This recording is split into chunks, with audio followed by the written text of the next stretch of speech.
ഇന്ന് നമ്മൾ വായിച്ചു കേട്ടതായ വേദഭാഗം വിശുദ്ധനായ ലൂക്കോസ് എഴുതിയ സുവിശേഷം 9-ാം അധ്യായം 51 മുതൽ 62 വരെയുള്ള വാക്യങ്ങളാണ്. ആ വേദഭാഗത്തെ ചില ചിതറിയ ചിന്തകൾ നിങ്ങളുമായി പങ്കുവയ്പ്പാനാണ് ഞാൻ പരിശുദ്ധാത്മാവിൽ ആശ്രയിക്കുന്നത്. യേശു ക്രിസ്തു യെരൂശലേമിലേക്ക് പോകുവാൻ തയ്യാറാകുമ്പോൾ തനിക്ക് പോകേണ്ടതായ സ്ഥലങ്ങളിൽ ആ യാത്രയ്ക്ക് ആവശ്യമായ ക്രമീകരണങ്ങൾ ചെയ്യുവാൻ ശിഷ്യന്മാരെ പറഞ്ഞയച്ചു. അവർ മടങ്ങി വന്നിട്ട് ക്രിസ്തുവിനെയും ശിഷ്യന്മാരെയും അറിയിച്ചു, നമുക്ക് പോകേണ്ട യാത്രയിൽ ഉള്ള ശമരിയ ഗ്രാമത്തിൽ ക്രിസ്തുവിനെ സ്വീകരിപ്പാൻ തക്കവണ്ണമുള്ള മനസ്സ് അവർക്കില്ല എന്ന് അറിയിക്കുകയാണ്. ഇത് കണ്ടപ്പോൾ ക്രിസ്തുവിൻ്റെ ഏറ്റവും അടുത്ത ശിഷ്യന്മാർ യാക്കോബും യോഹന്നാനും ക്രിസ്തുവിനോട് പറയുകയാണ്, കർത്താവേ, ഏലിയ ചെയ്തതുപോലെ ആകാശത്തു നിന്നും അഗ്നി ഇറക്കി ഇവരെ നശിപ്പിക്കണമെന്ന് ഞങ്ങൾ പറയുന്നത് നിനക്കിഷ്ടമോ എന്ന് ചോദിച്ചു. ക്രിസ്തു അതിന് മറുപടിയായി, നിങ്ങൾ ഏതാത്മാവിലാണ് ഇത് പറയുന്നത്? മനുഷ്യപുത്രൻ ആത്മാക്കളെ നശിപ്പിപ്പാനല്ല, രക്ഷിപ്പാനായിട്ടാണ് വന്നിരിക്കുന്നത്. ഈ വേദഭാഗത്തെ സംബന്ധിച്ചാണ് ചില ചിന്തകൾ നിങ്ങളുമായിട്ട് പങ്കുവയ്പ്പാൻ ആഗ്രഹിക്കുന്നത്. തങ്ങളുടെ ഇഷ്ടപ്രകാരം മറ്റുള്ള ആളുകൾ പ്രതികരിക്കാതെ വരുമ്പോൾ മനുഷ്യൻ്റെ മനസ്സിൽ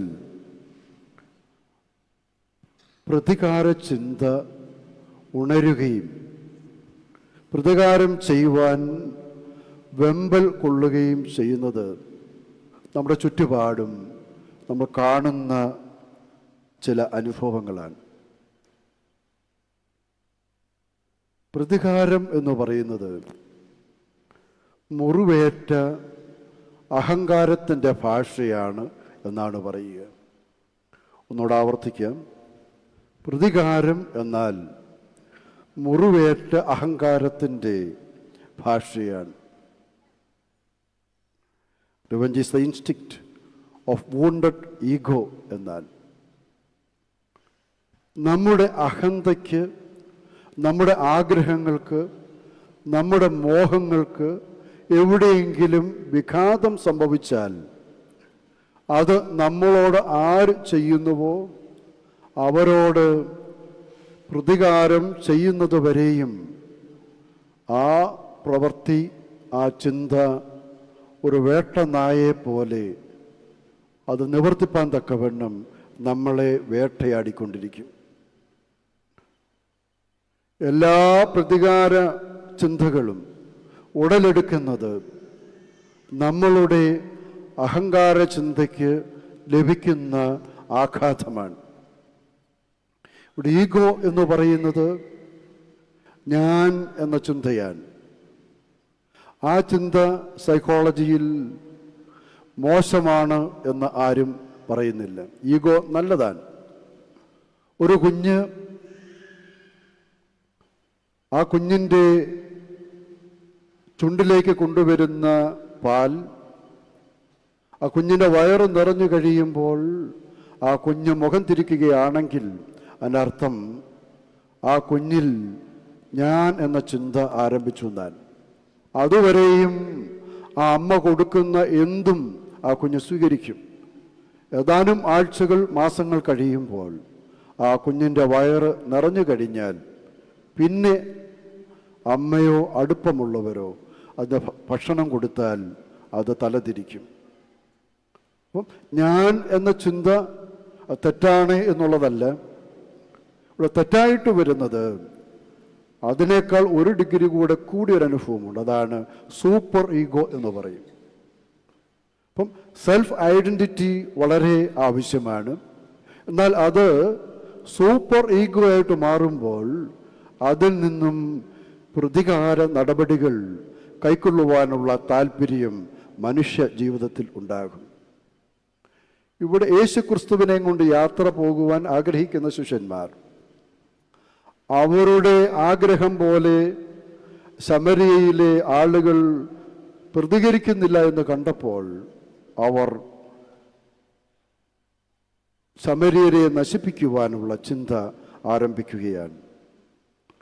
എന്നാലിവിടെ പറയുകയാണ്, യേശുക്രിസ്തുവിൻ്റെ ഭാഷ അത് ക്ഷമയും സ്നേഹവുമാണ്. ഇന്ന് ഈ ലോകത്തിൽ നമ്മൾ കാണുന്ന കലാപങ്ങൾ, കലഹങ്ങൾ, യുദ്ധങ്ങൾ, ഇതിൻ്റെ എല്ലാം പിന്നിൽ ഒരു മനുഷ്യൻ്റെയോ ഒരു കൂട്ടം മനുഷ്യരുടെയോ പ്രതികാര വാഞ്ചയുടെ ഫലമായിട്ടാണ്. അവരുടെ ഞാനെന്ന ഭാവത്തിൽ നിന്നുകൊണ്ട് തങ്ങളുടെ കീഴിൽ സകലരും അടങ്ങി നിൽക്കണം എന്നുള്ള ചിന്തയിൽ നിന്നുകൊണ്ടാണ് ഇന്ന് കേരളത്തിൽ രാഷ്ട്രീയ രംഗത്തും നടക്കുന്ന കാര്യങ്ങൾ നമ്മൾ കാണുന്നുണ്ട്. ആരുടെയൊക്കെയോ ഈഗോ ഹർട്ടായിരിക്കുന്നു,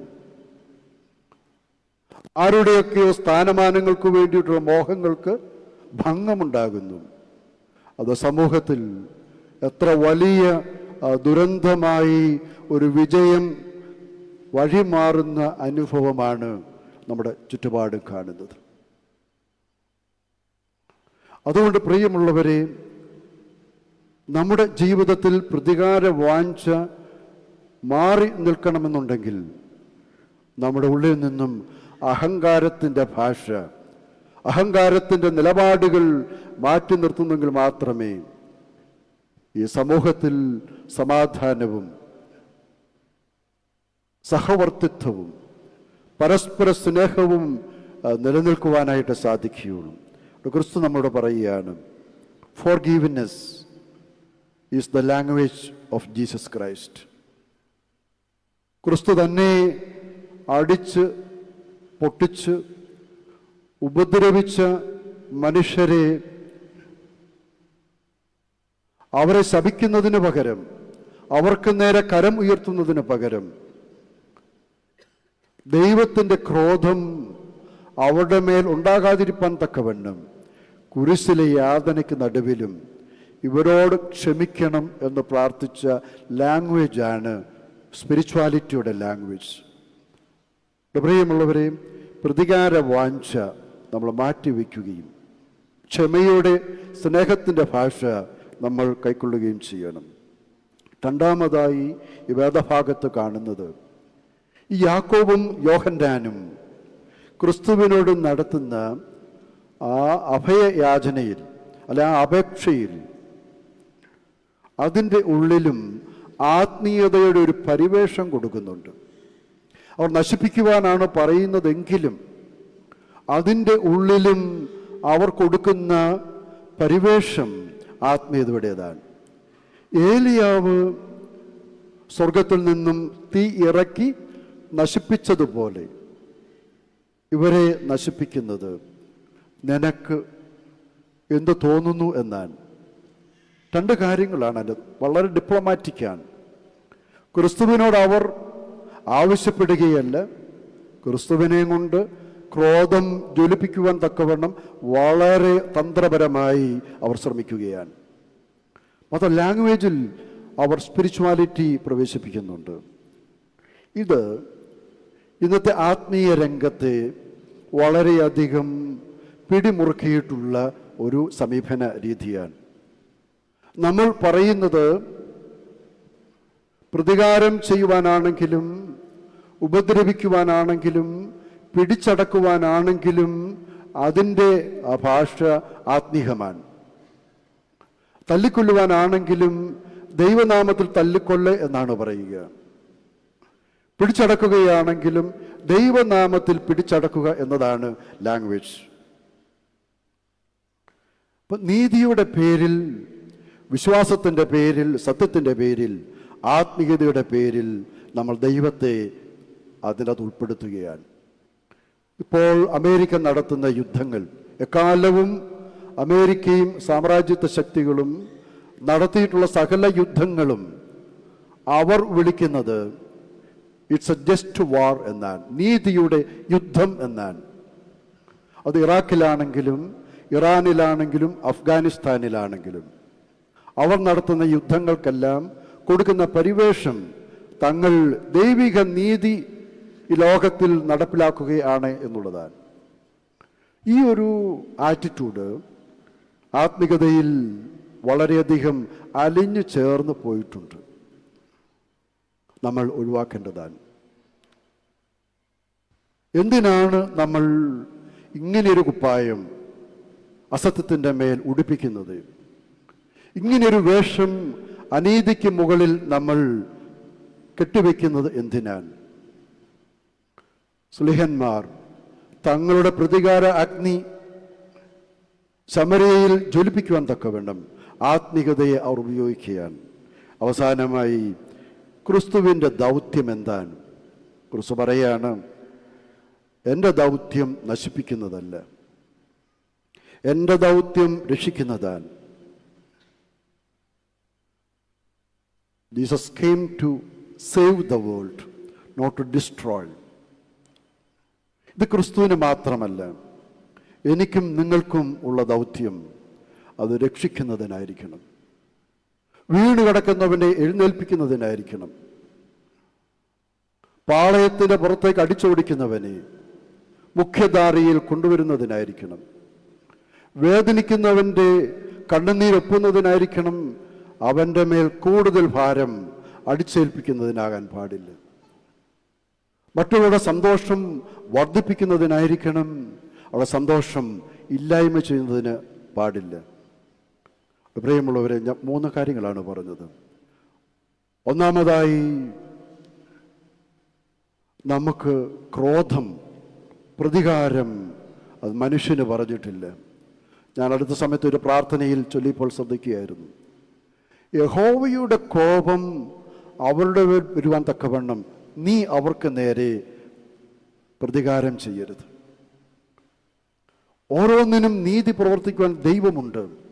പക്ഷെ നമ്മൾ പ്രതികാരം ചെയ്യുവാൻ തുനിയരുത്.